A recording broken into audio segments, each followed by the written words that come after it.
Hello प्यारे बच्चों, स्वागत है मैग्नेट ब्रेन्स हिंदी मीडियम पर। आशा करती हूँ सभी स्वस्थ होंगे, मस्त होंगे, खुश होंगे और स्कूल भी जा रहे होंगे। अब आप सोचते होंगे मैडम स्कूल का क्यों कहती हैं आप बार बार, नहीं जा पाते डेली, क्यों? नींद नहीं खुलती है? मम्मी तो डेली कहती होंगी ना, फिर क्यों नहीं जाते बताइए, मुझे बता दीजिए। नहीं कहूँगी आपकी मामा से। ओके, थक जाते हैं सैटरडे तक आते आते। मंडे को गए, ट्यूसडे, वेडनेसडे, थर्सडे, फ्राइडे, अब सैटरडे तो नहीं जाएंगे, अब तो आराम करना है। और कौन सा काम करते हो आप, बताओ जरा मुझे। हल जोतने जाते हो जूरी काची के साथ, हीरा मोती को लेकर? 9th का चैप्टर याद आया? दो बैलों की कथा में झूरी काची और हीरा मोती की कितनी अच्छी बॉन्डिंग थी। वहां तो हमें जाना नहीं है, ऑफिस जाना है, पैसे कमाना है, घर चलाना है, वो तो पापा का काम है। क्या करें मैडम, रसोई में खाना बनाना पड़ता है। अच्छा, वो तो मम्मी का काम है, आपका काम क्या है? मुझे बताइए। बस पड़े रहना आराम से, कभी कभी स्कूल चले जाना और स्कूल का होमवर्क भी कर देना और मैडम से कहना क्या करूं मैडम, हम बाहर चले गए थे, हम बर्थडे में गए थे, हम शादी में गए थे, मम्मी ने कहा कि ये काम कर दो इसलिए मैं होमवर्क नहीं कर पाया। बस बस बस बेटा, हम भी कभी बच्चे थे ना। सारी बातें हमें पता है। अब ये मत सोचना आपने किया तो हम क्यों नहीं करें। नहीं नहीं, ऐसा नहीं किया था। हॉस्टल में रहे थे 6 to 12। हॉस्टल में कितना टाइट शेड्यूल रहता है आपको पता है ना। मॉर्निंग 5 बजे से उठकर हमारी जो पीटी मैडम थी, फिजिकल एजुकेशन वाली, वो आ जाती थी स्टिक लेकर, उठो उठो उठो, तो अलार्म से पहले वो हमें बजा देती थी और नींद खुल जाती थी। अब सर्दी हो या कुछ करो, दौड़ाने ले जाती थी, 2-2, 3-3 किलोमीटर दौड़ते थे हम लोग। ठीक है, तो ये जो रूटीन था, हम तो कहते हैं थैंक्स टू हमारी पीटी मैडम। और एक और शाहू मैडम का नाम याद आया मुझे, हिंदी की टीचर थी, बहुत स्ट्रिक्ट थी, बहुत ज़्यादा कड़क थी। वो हाउस वार्डन थी। सब उनसे, वो उनको देखते ही सब कहते थे अरे बाप रे ये क्यों आ गई। अब आप सोचते होंगे आप भी वैसी बन रही हैं हमारे लिए। नो, टीचर कड़क हो तो अच्छा रहता है, क्योंकि बाद में, अब मैं कह रही हूँ ना कि अब मुझे अच्छा लगता है कि उन्होंने वैसा हमारे साथ रवैया अपनाया। यदि वो हमारे साथ एकदम नम्र विनम्र ऐसे रहती तो शायद हम भी वहीं पड़े रहते, कहीं पर खोए रहते और शायद आपके सामने ना आ पाते। तो ये जो स्ट्रिक्टनेस है, ये जो हमारा माता पिता या हमारे टीचर्स द्वारा दी गई सीख है, कभी कड़क तो कभी प्यार व्यार थोड़ा बहुत कि हाँ अच्छा किया। इतना अच्छा करने के बाद भी पता है क्या, ठीक किया ठीक किया, ऐसे ऐसा एक्सप्रेशंस देती थी जैसे हमने रात भर जाग कर कॉपी कंप्लीट की। मैडम हमने कर ली, हाँ अच्छा किया और कर लेना। अरे गजब, अच्छे से तो कह देती कि बेटा कितना अच्छा किया, ऐसा लगता है। लेकिन वो अच्छा है, और अच्छा करवाने के लिए और अच्छा कुछ प्राप्त करने के लिए हमारी टीचर्स हमेशा हमें कमियां ही कमियां देखती थी और हमें लगता था, इनको लगता है ना कमी का बैंक है ये, कभी उनको अच्छा ही दिखाई नहीं देती। आपको क्या, मुझे में भी कमी का बैंक नजर आता है? आने दीजिए, ओके, जो आना है आने दीजिए, एक्सेप्ट कर लूंगी। बट मैं बस ये चाहती हूं कि आप पढ़ें, वीडियो देखें, समझें और जो भी आपके परीक्षा में प्रश्न पूछे जाएं उनका उत्तर तो अच्छे से दे दें, अपने पैरों पर खड़े हो जाएं। कभी हम मिलें, पृथ्वी गोल है, हो सकता है घूमते घामते कभी हम और आप मिल जाएं। अब मैं तो आपको अभी पहचान नहीं पाऊंगी, और पहचानने भी जब हमारी लाइव स्ट्रीम होगी ना तो हम आपको देखेंगे, आप तो पहचान, अरे ये वही मैडम है जो हमें हिंदी में पढ़ाती थी, मतलब पढ़ाती थी। ठीक है, तो इस तरह से हमारा जो संबंध है, हमारा जो बॉन्ड है, स्ट्रांग होता जा रहा है दिन ब दिन। और मैं चाहती हूँ कि हमारे बच्चे इसी तरह से जुड़े रहिए। आप तो बस खेल करिए, मौज करिए, मस्ती करिए, जो सोचना है सोचिए, बस पढ़िए ज़रूर, ताकि आप अच्छे से अपने पैरों पर खड़े होकर एक सम्मानीय व्यक्ति बन जाएं। हमने प्रीवियस वीडियो में क्या पढ़ा था बताइए? मैं क्यों पढ़ता हूं? नहीं बाबा, मैं क्यों लिखता हूं। यस, पाठ का नाम था मैं क्यों लिखता हूं। लिखा किसने था? अज्ञान व्यक्ति ने। नो सॉरी, अज्ञे जी ने लिखा था। ऐसा नहीं कहना है, और उनका नाम मैंने आपको बताया था और अब मैं नहीं बताऊंगी, क्योंकि बहुविकल्पीय प्रश्नों में उनका नाम पक्का पूछा जाएगा कि उनका पूरा नाम क्या था। अब मैं उनका पूरा नाम आपको नहीं बताऊंगी, अब आप बताएंगे जब, यदि प्रश्न आया तो, जहां तक तो आना चाहिए। ठीक है, प्रश्न आएगा तो आप बताएंगे कि उनका बड़ा सा नाम क्या था, क्यों उनको ये उपाधि दी गई, क्यों उन्होंने इस पाठ की रचना की, और किस तरह से उन्होंने ये क्यों लिखा कि मैं इसलिए लिख रहा हूं क्योंकि मैं जानना चाहता हूं कि मैं क्यों लिखता हूं। सोचता हूं कि क्या क्या मतलब, यही समय उनको सिर्फ यही टाइम, मतलब इतना टाइम मिल जाता था।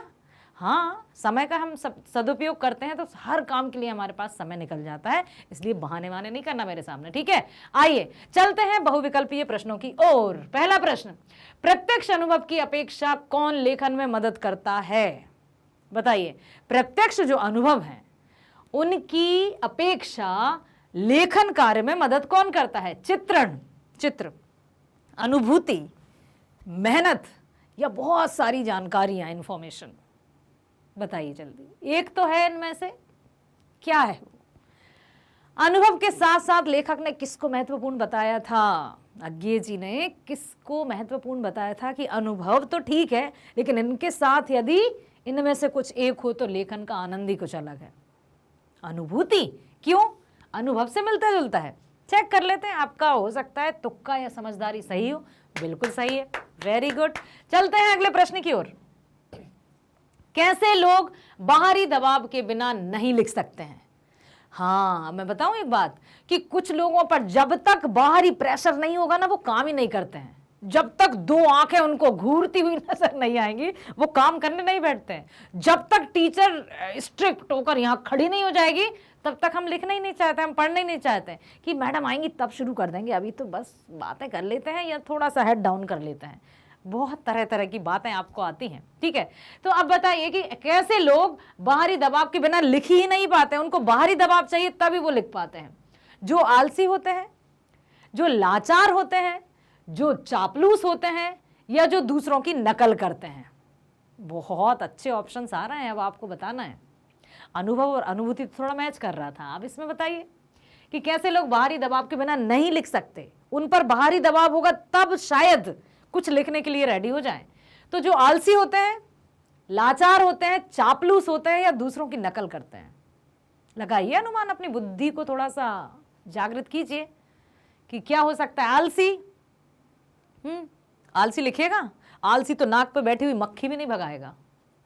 अब भाई आप सही भी कह सकते हैं, मैं कुछ नहीं कह रही हूं। लाचार हैं तो कैसे लिखेंगे?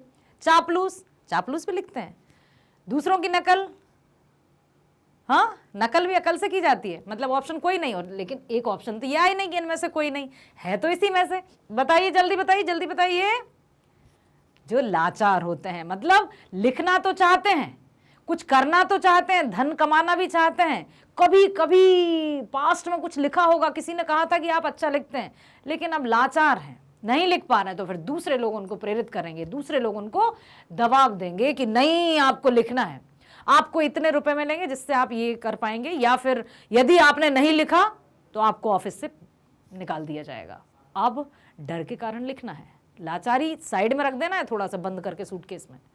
अब लिखना है तो जो लाचारी है, हमें बाहर की जो दबाव रहते हैं उनमें लिखने के लिए ऐसे लोग होते हैं जो बाहरी दबाव चाहते हैं, ठीक है। लेखक ने किस देश में हिरोशिमा पर कविता लिखी? चीन, अमेरिका, जापान या भारत? जल्दी बताएं, कहां पर लिखी थी उन्होंने? यस, कविता तो उन्होंने भारत में ही लिखी थी, ठीक है। आगे चलते हैं। लेखक को दूसरों की पीड़ा का प्रत्यक्ष अनुभव कब हुआ था? लड़कर, जब वो लड़ाई कर रहे थे, लड़ते थे लेखक, या पीड़ित लोगों से बातें करके, या फिर हिरोशिमा में आहत लोगों को देखकर, या अखबारों में समाचार या खबर पढ़कर?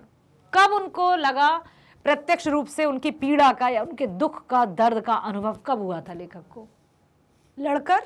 नो, ओके, हटा दिया, 3 ऑप्शंस बचे। पीड़ित लोगों से बातें करके, हिरोशिमा में आहत लोगों को देखकर, या फिर समाचार पत्र पढ़कर? क्या लग रहा है आपको? तीनों? क्या लिखते हैं? तीनों सही हैं? ऐसा थोड़ी होगा, पता चला जो सही है वो भी गलत हो जाएगा। सोचिए।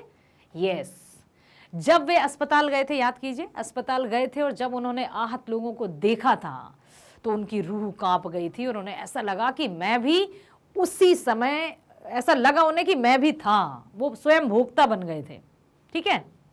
आगे चलते हैं। लेखकों के सामने कौन सी व्यवस्था रहती है?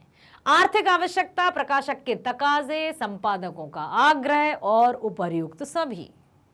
लेखक जो रहते हैं उनके सामने कौन सी व्यवस्था रहती है लेखन में? आर्थिक, प्रकाशक, संपादकों का आग्रह, या सब? पक्का चेक करें, वेरी गुड, बहुत सही। लेखक अपने भीतर की विवशता को कैसे पहचानता है? विवशता को कैसे पहचानता है? पढ़कर, लिखकर, सीखकर या गाकर? विवशता को कैसे पहचानता है बताइए? यस, लिखकर, क्योंकि यहां बात हो रही है लिखने की, क्योंकि लेखक अज्ञेय जी ने पाठ का नाम ही दिया है मैं क्यों लिखता हूं। ठीक है, हिरोशिमा पर लिखी कविता कैसी कविता थी? बाह्य दबाव का परिणाम, अंतः दबाव का परिणाम, का और खा दोनों, या इनमें से कोई नहीं? बताइए जल्दी। जो कविता उन्होंने लिखी थी वो किसका परिणाम थी? कैसी कविता थी? क्या उनको बाहरी दबाव मिले थे इसलिए उन्होंने वो रचना की थी, या सिर्फ आंतरिक दबाव था, या फिर बाहरी और आंतरिक दोनों थे? याद कीजिए, हमने पढ़ा था। या फिर इनमें से कोई नहीं? क्या लग रहा है आपको? गा। बहुत सही, वाह वाह मेरे प्यारे बच्चों, बहुत बढ़िया, वेरी गुड, बहुत बढ़िया। लेखक किस विषय का छात्र था? उन्होंने बताया था अंग्रेजी का, संस्कृत का, विज्ञान का, या मानविकी विषय का? विज्ञान का। अरे वाह मेरे बच्चों, वेरी गुड, बहुत अच्छा कर रहे हैं आप लोग, इसी तरह से बने रहिएगा। और आगे चलते हैं। हिरोशिमा पर अणु बम कब डाला गया था? मैंने शायद थोड़ा सा कुछ आपको एक बार बताया था पाठ में पढ़ते पढ़ते कि सन इतने में बम हमला हुआ था। 9 अगस्त 1942, 9 अगस्त 1944, 6 अगस्त 1945, 9 अगस्त 1944। क्या लग रहा है आपको? अगस्त तो हर जगह है, सन 42, 44, 45, 44 फिर से आए हैं, और यदि आप याद करेंगे मेरी बात को तो आपको उत्तर मिल जाएगा यहीं पर। हाँ, 6 अगस्त 1945 पक्का? वाह, किसने बताया भाई? कहाँ है वो ज्ञाता? बहुत बढ़िया, वेरी गुड, क्या बात है। मैं क्यों लिखता हूं इस प्रश्न का लेखक से किस प्रकार का संबंध रखता है? लेखक इस प्रश्न से क्या संबंध रखता है? यह प्रश्न लेखक के आंतरिक जीवन के स्तर से संबंध रखता है, यह प्रश्न लेखक के बाह्य जीवन से संबंध रखता है, यह प्रश्न लेखक की योग्यता से संबंध रखता है, या फिर यह प्रश्न लेखक के सामाजिक स्तर से संबंध रखता है कि मैं क्यों लिखता हूं। यह प्रश्न है किससे संबंध रखता है? आंतरिक, ठीक है, बाह्य, या उनकी योग्यता, या फिर सामाजिक? सोचिए। आंतरिक, बहुत सही, क्योंकि वे आंतरिक रूप से ही तो सोच रहे थे, उन्हें यही तो पता लगाना था कि मैं क्यों लिखता हूं, मैं ये जानना चाहता हूं कि मैं क्यों लिखता हूं, और ये मैं कैसे जान सकता हूं? जब तक मैं लिख नहीं सकता या मैं लिखूंगा नहीं तब तक मुझे मेरे ही प्रश्न का जवाब नहीं मिलेगा, इसलिए मैंने लिखना शुरू किया, और लिखने के बाद ही मुझे ये पता चलेगा कि मैं क्यों लिखता हूं। क्या हुआ? कच्चा पापड़ पक्का पापड़। अच्छा एक सेकंड, एक मुझे याद आई है, कुछ एक छोटी सी कहानी है, सुनना है? देखो, एक बूढ़ी अम्मा थी, ठीक है, कहानी है, कल्पना है, सत्य नहीं होती है, कल्पना, एकदम काल्पनिक, बस यूं ही थोड़ा सा एंजॉय करने के लिए आपको सुना रही हूं कि एक बूढ़ी अम्मा थी, तो उनके पास चूल्हा था, चूल्हा जानते हैं ना, पहले गैस ये नहीं हुआ करते थे तो चूल्हे पर खाना बनाया जाता था, ठीक है। तो अब वो जो अम्मा थी वो अपने हाथ पैरों को जलाकर रोटियां बना रही थी। हाँ, सुनते जाओ, बस सुनना है क्योंकि काल्पनिक है, अतिशयोक्ति अलंकार है। अब एक वहां से कौन जा रही थी गुजरकर? छोटा सा मेंढक, छोटी सी मेंढकी कह देते हैं, छोटी सी, ठीक है। जैसे लक्ष्मण जी ने धनुष को धनुइया कहा था ना, हम मेंढक को छोटी सी मेंढकी कह देंगे। अब वहां से वो गुजर रही थी, बोली अम्मा तुम हाथ पैरों को जलाकर क्यों खाना बना रही हो, क्यों रोटी बना रही हो? बोली क्या करूं बेटा, मेरे पास लकड़ी नहीं है। अच्छा तो चलो मैं तुम्हें लकड़ियां लाकर देती हूं डांगर से, डांगर में लकड़ियों का काम होता है, ठीक है। तो अब वो कौन गई? मेंढकी, छोटी सी मेंढकी गई और लकड़ियां लेकर आई बड़ी बड़ी और उसको अम्मा को दे दिया। अब वो देकर चली गई, ठीक है। अब क्या हुआ? डांगर गई, डांग से मैं लकड़ी लाई, लकड़ी मैंने डोक को दी, डोक, हाँ। अब जैसे ही उसने लकड़ी दे दी तो उसकी रोटियां तैयार हो गई। तो उसने कहा कि अम्मा मुझे एक रोटी नहीं दोगी? बाटी, गाकड़, गाकड़ गांव में कहते हैं, ठीक है। गक्कू नहीं दोगी मुझे? बोली हाँ हाँ ले जा, एक दे दी उसको। अब वो चलते चलते गई, डांगर गई, डांग से मैं लकड़ी लाई, लकड़ी मैंने डोको दीनी, डोको ने मैं गक्कू दीनी, गक्कू मैंने कुम्हरा दीनी। अब कुम्हार के घर पहुंची तो पता है क्या कर रहा था कुम्हार? कुम्हार मटका बनाने का प्रयास तो कर रहा था, लेकिन जो मटका था वो उससे बन नहीं रहा था। तो क्या कहने लगा वो कि एक मतलब जो नहीं गाय बैल लगाते हैं तो किसी बकेट में या किसी मटके में तो दूध निकालना होगा, तो वो एक व्यक्ति था, एक व्यक्ति ऐसे किए था और दूसरा व्यक्ति गाय या भैंस का दूध निकाल रहा था, दोह रहा था।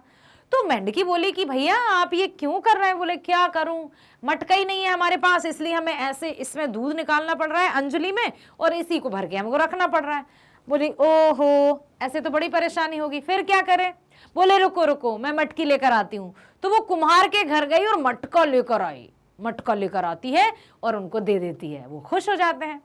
तो अब क्या कहती है वो कि अब मुझे भैंस या गायों पर उचकने लगी, कूदने लगी। तो वो बोले कि तुम हमारी भैंसों पर क्यों कूद रही हो?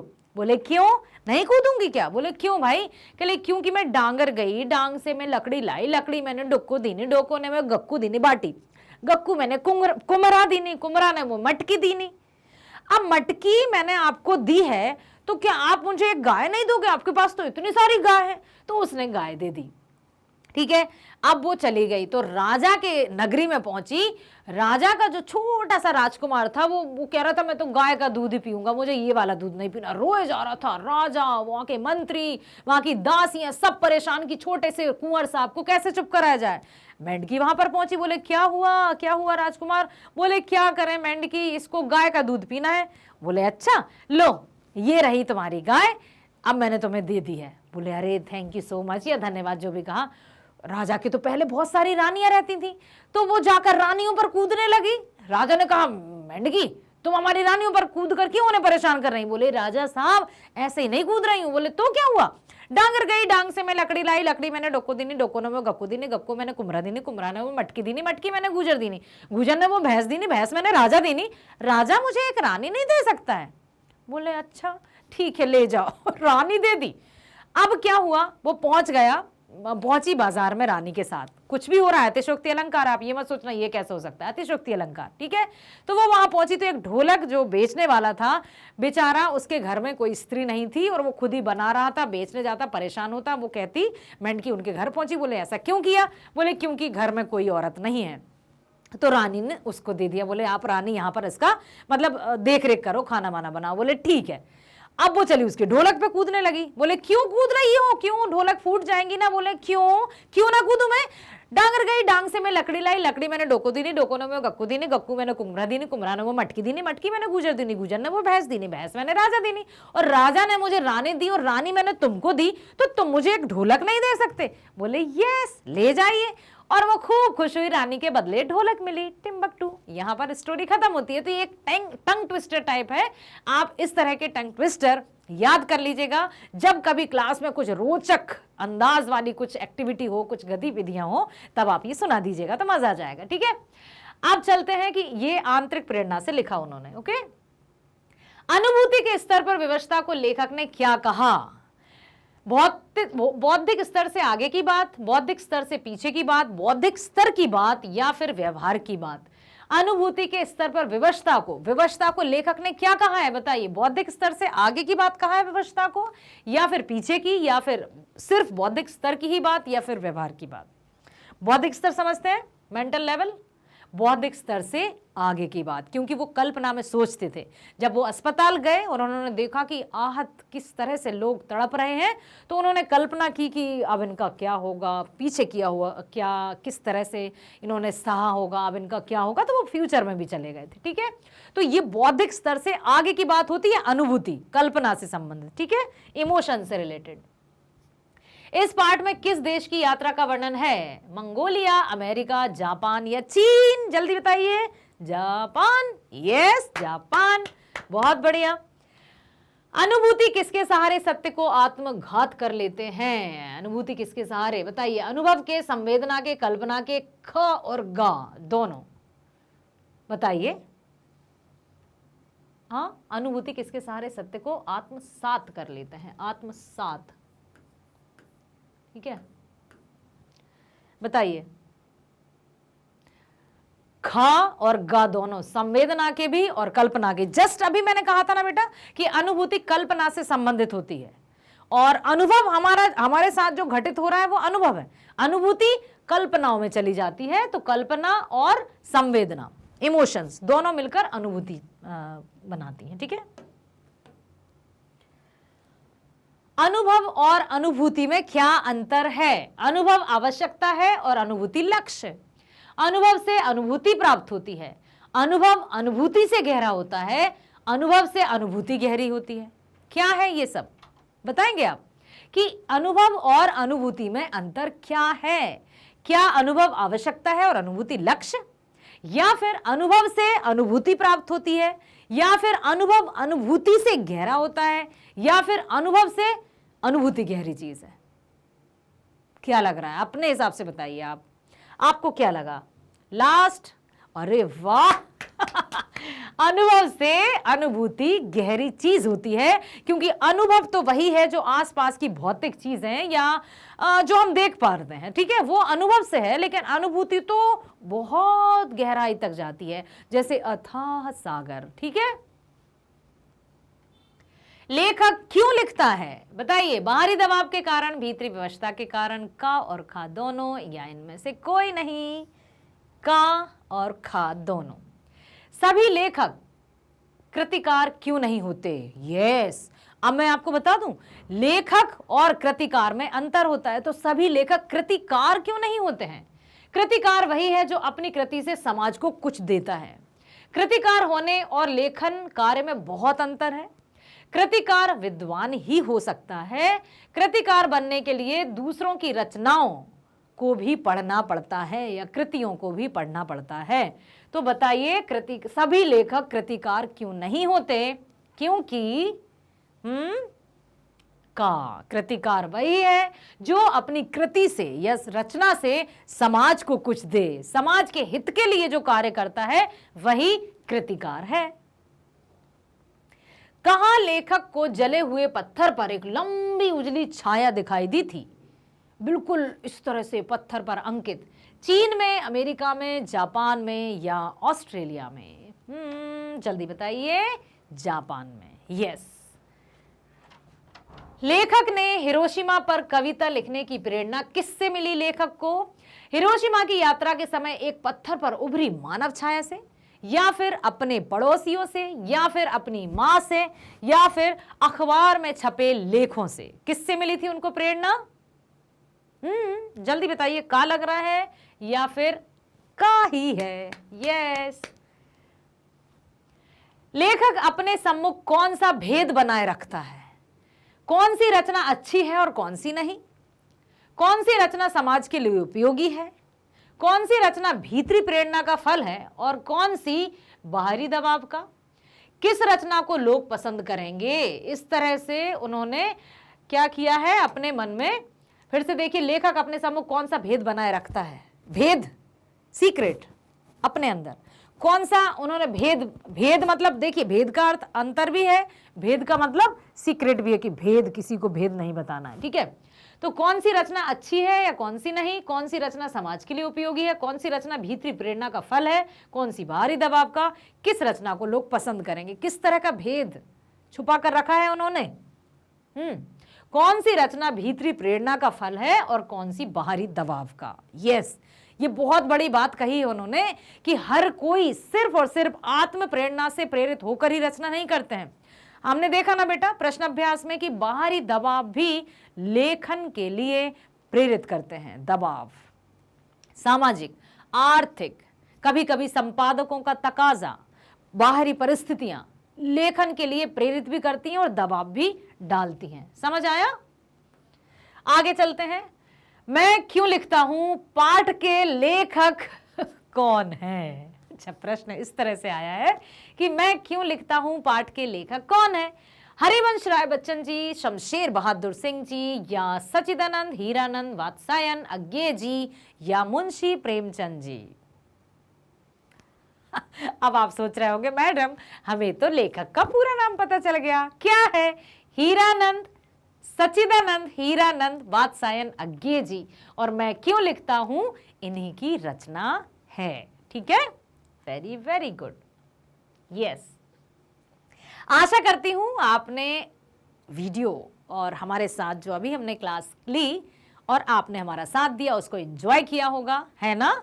और मैं एक और बात बता दूं, हर एक काम को जॉय के साथ करना चाहिए। जब हम एंजॉय के साथ करते हैं, इंटरेस्ट के साथ करते हैं, तो उस काम में हमारी रुचि दोगुनी बढ़ जाती है और उसका परिणाम भी बहुत अच्छा आता है। बस याद सिर्फ हमें इतना रखना है, स्मरण हमेशा इतना रखना है कि इतने अधिक एंजॉय में हम ना चले जाएं कि हम गंभीरता को ही भूल जाएं और परीक्षा आने पर सब कहते हैं ना, हंसी में मत उड़ाओ। हंसी में कभी कभी चीजें उड़ जाती हैं और जो उड़ जाती हैं वो पकड़ में नहीं आती हैं। तो जब बात गंभीरता की हो तब हमें गंभीर भी रहना है, लेकिन जब हंसते खेलते हम किसी कार्य को पूरा करते हैं तो वो कार्य बहुत अच्छा लगता है। ठीक है, तो बेटा मैं आपसे कहूंगी कि किसी भी वीडियो को क्या देखना चाहते हैं, क्या आप हिंदी मीडियम संबंधी अपनी क्लास 10th के वीडियोस देखना चाहते हैं अपने विषय के, या फिर आप अंग्रेजी या इंग्लिश मीडियम में वीडियोस देखना चाहते हैं, स्पोकन इंग्लिश, बहुत हर एक वीडियो बेहतर से बेहतरीन होता है। ठीक है, तो जो भी आप देखना चाहते हैं, या फिर आप प्रतियोगी परीक्षाओं संबंधी जानकारी चाहते हैं जिसमें क्या क्या शामिल है, एनटीएससी है, ओलंपियाड है, साथ ही साथ यूपी बोर्ड संबंधी जानकारी चाहते हैं, क्या आप जो भी आप देखना चाहते हैं सब कुछ मिलेगा यहाँ और आपके लिए। तो अब कैसे देखेंगे, आप क्या देखना चाहते हैं, Hindi medium, okay, CBSE Hindi medium पर क्लिक करिए। सीबीएसई हिंदी मीडियम पर क्लिक करने के साथ ही साथ आपके लिए आ जाएंगे, क्या आ जाएगा, आपके विषय भौतिक विज्ञान, रसायन विज्ञान, गणित, अंग्रेजी, हिंदी और सामाजिक विज्ञान। क्या पढ़ना है आपको, जो भी पढ़ना है आपको सब कुछ यहीं पर है। आपको हिंदी पढ़ना है ना, लाली मैडम से पढ़ना है ना, हिंदी पढ़ना है ना, क्लिक कर दीजिए। क्लिक करते ही आपको हिंदी से संबंधित संपूर्ण जानकारी दिख जाएगी यहां। बस आपको यह करना है कि अब एक साथ तो हम सब कुछ देख नहीं सकते हैं, क्योंकि आधी छोड़ पूरी को धावे, आधी मिले ना पूरी पावे। तो हमें सीढ़ी दर सीढ़ी आगे आगे बढ़ना होता है, एक एक करके सब कुछ काम करना होता है। तो क्या देखना है आपको, क्या देखना है, सिलेबस, पाठ्यक्रम, अच्छे बच्चे हैं, पाठ्यक्रम पर क्लिक कर दीजिए। पाठ्यक्रम पर आप क्लिक करेंगे तो पाठ्यक्रम से जो भी पाठ्यक्रम आपकी पाठ्य पुस्तक है, जैसे कोर्स ए, कोर्स बी, कोर्स ए में आपकी 2 बुक्स हैं, क्षितिज और कृतिका। कोर्स बी में भी आपकी 2 पुस्तकें हैं, स्पर्श और संचयन। ठीक है, तो क्या पढ़ना है आपको, यदि आपको सब कुछ मिलेगा यहाँ की काव्य खंड में कितने चैप्टर्स हैं, गद्य खंड में कितने चैप्टर्स हैं, आपकी जो पूरा पाठ्य पुस्तिका है कृतिका और संचयन उनमें कितने चैप्टर है, सब कुछ यहाँ मिलेगा। ठीक है, कहीं पर और जाने की आवश्यकता नहीं है। अच्छे से आप वीडियो को देख लीजिए, और वीडियो को आप देख लेंगे तो समझ लीजिए कि आप एकदम फ्री हो जाएंगे आगामी परीक्षाओं के लिए। अब आप जैसे वीडियो देखने लगे, आपने देख लिया तो अब आप स्मार्ट हो गए, बुद्धिमान तो थे ही थे ना, सोच रहे होंगे मैडम कितनी तारीफ कर रही है हमारी। हाँ बेटा, बुद्धि तो सब में होती है, बशर्ते कि आप बुद्धि का इस्तेमाल किस तरह से कर सकते हैं वो हम पर निर्भर करता है। हम दशानंद तो है नहीं कि एक अच्छी बुद्धि, एक बुरी बुद्धि, एक सीधी बुद्धि, एक टेढ़ी बुद्धि। हम सबके पास एक सिर है, एक मस्तिष्क है ना। तो उसका उपयोग और सदुपयोग, बहुत सारे शब्द होते हैं, दुरुपयोग भी होता है, सुबुद्धि होती है, कुबुद्धि होती है, सुमति होती है, कुमति होती है। निर्भर हम पर करता है कि हम किस तरफ जाएंगे। क्या हम ऐसे रास्ते पर जाएंगे जहां मुंह की खाएंगे और गिर पड़ेंगे, जहां हमारा कोई सम्मान नहीं होगा, या फिर हम ऐसे रास्ते जाएंगे जहां हम अच्छे से जाएंगे, मुश्किलें आएंगी लेकिन उनका सामना करते हुए आगे बढ़ते जाएंगे और समाज में एक सम्मानीय नागरिक बनकर प्रतिष्ठित पद भी प्राप्त करेंगे। निर्भर करता है हम पर। ठीक है, तो हाँ, आप समझदार हैं, आप बुद्धिमान हैं, मैं तो आपको यही मानूंगी, क्योंकि इन फ्यूचर मैं आपको बहुत ऊंचाई पर देखना चाहती हूं। ठीक है, देख लिया वीडियो, देखने के बाद आपने बहुत अच्छे से इसको समझ लेना है कि हम क्या क्या पढ़ने वाले हैं। वीडियो को लाइक करना नहीं भूलना है, शेयर करना नहीं भूलना है, सब्सक्राइब करना भी नहीं भूलना है, क्योंकि सब्सक्राइब आप करेंगे तो आपको जो भी नए वीडियोस जब अपलोड होंगे तो तुरंत आपकी घंटी बज जाएगी। स्कूल नहीं बेटा, आपके चैनल पर जो वीडियोस आएंगे उसका आपको नोटिफिकेशन मिल जाएगा कि एक और नया वीडियो आ गया, अब हम रेडी हैं देखने के लिए। तो आपको फिर सर्च नहीं करना पड़ेगा, तुरंत आपको जो वीडियो देखना है तुरंत आप वीडियो देख सकते हैं। ठीक है, तो लाइक करिए, सब्सक्राइब करिए और शेयर कीजिए, इतना शेयर कीजिए कि मुझे दिखाई देना चाहिए। दिखाई, आप सोच रहे होंगे हम तो आपको दिखाई नहीं दे रहा है, दिखाई देगा ना चैनल पे। जब अधिक सब्सक्राइबर्स आएंगे, अधिक लाइक्स आएंगे, तो मैं समझ जाऊंगी कि मेरे बच्चों ने किया है। ठीक है, क्योंकि बेटा मैग्नेट ब्रेन्स एक ऐसा प्लेटफॉर्म है जहां पर 6वीं से लेकर 12वीं तक की ऑनलाइन शिक्षा 100% फ्री है। हम इसलिए आपसे कह रहे हैं, हम आपसे कोई पैसा नहीं लेंगे, कभी नहीं लेंगे। हमेशा आपके लिए ऐसा नहीं है कि सिर्फ हिंदी के वीडियोस मिलेंगे, हर एक विषय के, हर एक पाठ के, जितना भी आपका पाठ्यक्रम है, जितना भी आपका सिलेबस है, वो किसी भी सब्जेक्ट का हो, हर एक सब्जेक्ट के साथ ही साथ आपको बताया ना, कॉम्पिटिटिव एग्जाम, प्रतियोगी परीक्षाओं के वीडियोस भी आपको मिलेंगे। बहुत सारा कुछ यहीं पर है, all in one. Magnet brains में सब कुछ है, वो भी फ्री में। तो बस बने रहिए, जुड़े रहिए हमारे साथ। चैनल को लाइक कीजिए, शेयर कीजिए, सब्सक्राइब कीजिए। मिलते हैं नेक्स्ट वीडियो में। स्वस्थ रहिए, खुश रहिए, बाय बाय।